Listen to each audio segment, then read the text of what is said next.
This week is Aquatic Invasive Species Awareness Week, as proclaimed by Governor Gretchen Whitmer. The focus is to stop the spread of some plants and organisms that can be quite difficult on our Great Lakes. We spoke with the Aquatic Invasive Species Program Coordinator for the state about what you can do to help.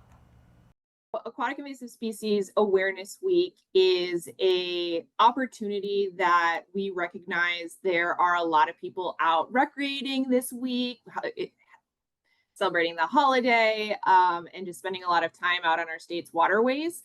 And so recognizing that opportunity, there are a lot more people that are out in the water than we can employ. And so we want to really rely on folks and use that time that folks are out on the water to see if there's anything that they notice that's out of place, and also to do their part to prevent anything that's out of place from moving somewhere else. Some of the most common species that are encountered, particularly when boating or fishing, are any sort of invasive aquatic plants or zebra and quagga mussels. So zebra and quagga mussels, they're about the size of your thumbnail.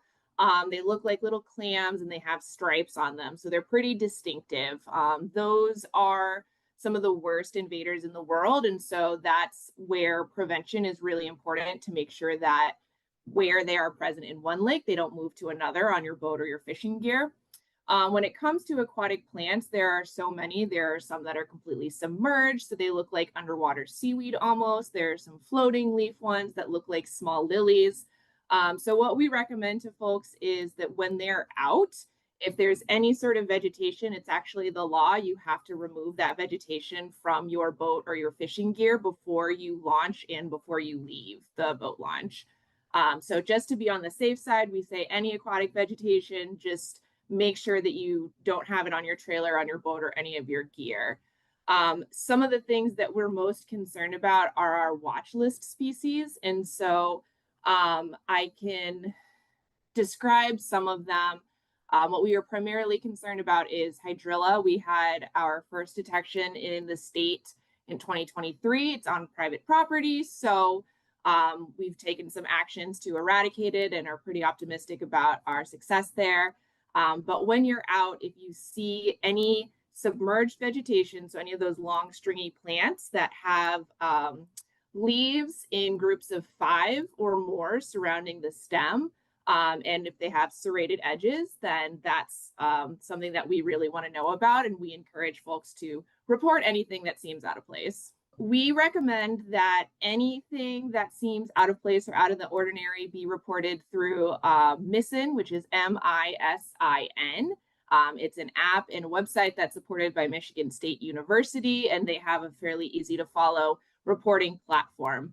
Also during AIS Awareness Week, though, Michigan State University and the MyCore program are supporting an AIS Blitz through iNaturalist, which is a free-to-use app on your phone. You can just take a picture and upload anything you see, and that'll be reviewed by experts both at Michigan State and at the state of Michigan. So either of those two options are what we're recommending. The steps to prevent the spread of invasive species are really easy and simple to remember. It's clean, drain, dry, and then dispose. So the clean portion, anything you use in the water, whether it's a boat, scuba gear, an inner tube, make sure you're cleaning that with hot water, pressurized water, soap and water, a bleach solution. There are lots of options depending on what the thing is that you're cleaning.